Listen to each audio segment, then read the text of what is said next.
आषाढी एकादशी जवळ आलेली आहे, तर आषाढी एकादशीच्या उपवासासाठी बनवूया मस्त अशी उपवासाची आंबोळी आणि त्याबरोबर खाता येणारी बटाट्याची भाजी। तर वेळ न घालवता पाहूया रेसिपी, पण त्या अगोदर अजून चॅनलला सबस्क्राईब केलं असेल नक्की चॅनलला सबस्क्राईब करा। तर इथे मी 1 वाटी घेतलेले आहेत वरीचे दाणे, तांदूळ म्हणजे वरी तांदूळ, आणि त्यामध्ये पाव वाटी टाकलेले आहे साबुदाणा। मी हे रात्रभर भिजत टाकलेले आहेत। रात्री भिजत टाकून सकाळी हे आंबोळी बनवायला घेतलेले आहेत। तर तुम्हाला जर घाई असेल तर 2 ते 3 ताससुद्धा तुमचे छान होऊ शकतात। तर इथे मस्त असे मी घेतलेले आहेत भिजून। आता आपण ह्यातलं सगळं पाणी काढून घेऊया। सगळे वरीचे दाणे आणि साबुदाणा सगळं निथळून घ्यायचं आहे मस्त असं, आणि एक मिक्सरचं भांडं घ्यायचं आहे। त्या मिक्सरच्या भांड्यामध्ये जितकं राहील म्हणजे पूर्ण न भरता अगदी पाव वगैरे इतकंच भरायचं आहे। आणि इथे आपण दही टाकायच्या अगोदर एकदा मिक्सरच्या भांड्यातनं नुसतं पाणी वगैरे न टाकता असेच फिरवून घ्यायचं, कारण की आपण डायरेक्टली पाणी टाकलं किंवा दही टाकलं आणि ते जास्त झालं तर ते पटकन उडतं किंवा बाहेर येतं। त्यापेक्षा तुम्ही अगोदर जसे सुके तांदूळ म्हणजे आपण जे निथळून घेतलेले तसेच करून घ्यायचे। तरीसुद्धा इथे मिक्सरला मी करून घेतलेलं आहे। आणि आत्ता आपण ह्यामध्ये दही टाकणार आहोत। जो दही मी इथे 2 चमचे सध्या ह्या बॅटरमध्ये टाकणार आहे, पण टोटल बॅटरसाठी म्हणजे 1 वाटी वरीचे दाणे आणि पाव वाटी साबुदाणा, ह्यासाठी साधारणतः 20 वाली जी आपली डबी मिळते बाजारामध्ये दह्याची, किंवा 4 ते 5 चमचे इतके दही मी घेणार आहे। आंबट जास्त घ्यायचं नाही, तुम्हाला आवडत असेल तर तुम्ही घेऊ शकता, पण मला आंबट जास्त आवडत नाही, त्यामुळे ताजं दही मी घेतलेलं आहे।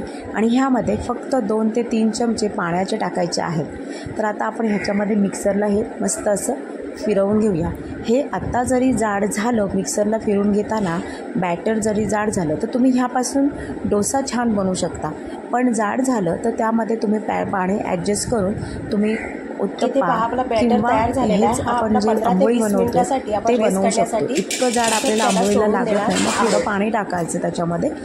ते सुद्धा आपण ह्याच्यामध्ये असं टाकून ठेवलेलं आहे। आणि बॅटर आहे ते 5 ते 10 मिनिटं मी साईडला मिक्सरमधनं काढून बाजूला ठेवलं होतं। त्यामध्ये आता मी सेंधव मीठ टाकत आहे। सेंधव मीठाने चव अप्रतिम येते आणि उपवासाला सुद्धा खूप छान असतो। तर तुमच्या जर कडे नसेल तर तुम्ही साधं मीठ वापरू शकता।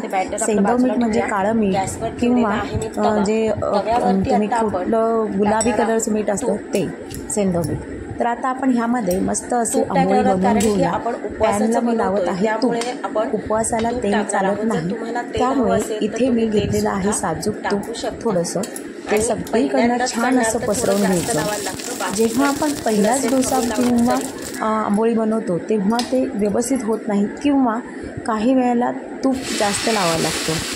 तर मग पहिलाच असला तर थोडं प्रॉब्लेम होतो, पण दुसऱ्यापासून काहीही प्रॉब्लेम येत नाही। तर पहा मस्त असं सगळीकडनं मी पसरवून घेतलेलं आहे आंबोळीचं हे मस्त उपवासाचे आंबोळीचं पीठ। तर इथे आंबोळीचं पहिलंच झाकण ठेवलेलं होतं अगदी 1 मिनिटासाठी, लगेच असं झाकण काढलेलं आहे। आणि कडा ज्या आहेत पहिले त्या सोडवून घ्यायच्या आहेत, डायरेक्टली पालटायला किंवा उलटायला जायचं नाही। कडा पूर्ण सोडून झाल्या की नंतर मग अशा प्रकारे मस्त अशी आपले बघा इथे झालेला आहे तयार आंबोळी। ही झालेली आहे आंबोळी खालची बाजूंनी पण भाजून घेतलेलं आहे आणि अशा प्रकारे फोल्ड करून घेतलेलं आहे मी। आता आपलं आंबोळी तर तयार झाली, मग आता त्याच्यावरती जी भाजी खाल्ली जाणार आहे बटाट्याची, उपवासाच्या बटाट्याची भाजी, त्यासाठी मी कढई ठेवलेली आहे गॅसवरती। त्यामध्ये साजूक तूप टाकलेलं आहे मी 1 चमचा किंवा 1.5 चमचा। जर तुमच्याकडे साजूक तूप नसेल तर तुम्ही वनस्पती तूपसुद्धा घेऊ शकता। उपवासाचं असल्यामुळे इथे मी साजूक तूप म्हणजे तूपच घेतले। तुम्ही तेल जर इतर वेळेला खायचे असेल तेलसुद्धा वापरू शकता। 1 टीस्पून घेतलेला आहे इथे मी जिरं, आणि भरपूर साऱ्या अशा मिरच्या मी ठेचा बनवून घेतलेला मिरच्यांचा। तुम्हाला जर का जास्त तिखट आवडत नसेल तर तुम्ही कमीसुद्धा टाकू शकता। इथे मी 5 ते 6 मिरच्यांचा ठेचा बनवलेला आहे आणि तो त्या तुपामध्ये चांगलं असं परतून घेतलेला आहे। आणि बटाटी घेतलेली 2 मोठी उकडून त्याच्या अशा फोडी करून घेतलेल्या आहेत छोट्या छोट्या, त्या ह्या तुपावरती परतून घेणार आहे। मस्त अशा वास खमंग सुटलेला आहे। आणि तुम्हीही उपवासाचा असल्यामुळे ह्यामध्ये शेंगदाण्याचं कूट तर गेलंच पाहिजे, खूप छान लागते चव ह्या भाजीला। तर आता इथे मी शेंगदाण्याचं कूट नेहमी घरामध्ये करून ठेवते, ते शेंगदाण्याचं कूट मी हे बटाट्याच्या ह्या भाजीमध्ये टाकलेलं आहे आणि इथे सुद्धा वापरलेला आहे तो सेंधव मीठ. उपवासाला सेंधव मीठ हा खूप छान असतो, त्यामुळे इथे मी सेंधव मीठच वापरलेलं आहे. छान परतून घ्यायचं आहे, झाकण देऊन द्यायचं आहे. अगदी 2-3 मिनटासाठी चांगली तडून वाफ काढायची आहे. मस्त अशी पहा, मस्त अशी वाफ आलेली आहे. भाजी झालेली आहे जवळपास तयार. यामध्ये कोथिंबीर आपण वापरू शकत नाही, कारण उपवासाला कोथिंबीर चालत नाही. त्यामुळे ही भाजी तर इतकी साधी सोपी आहे ना, की आंबोळी आणि बटाट्याची भाजी एकदम मस्त बेत आणि तुम्हाला अजिबात मळमळ वगैरे होणार नाही. इथे पहा, दही, लिंबू, साईडला बटाट्याची भाजी आणि हे आपले आहे आंबोळी. तर अशा प्रकारे तयार झालेली आहे आजची उपवासाची तुमच्या एकादशीसाठी हा एक उत्तम पदार्थ आहे. तर नक्की करून पहा. तुमची कशी झाली ही रेसिपी ती कमेंट्समध्ये सांगा आणि आवडली असेल तर जास्तीत जास्त शेअर करा.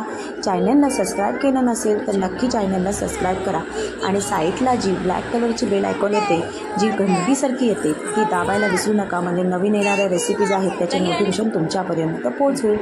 धन्यवाद ही रेसिपी शेवटपर्यंत पाहिल्याबद्दल.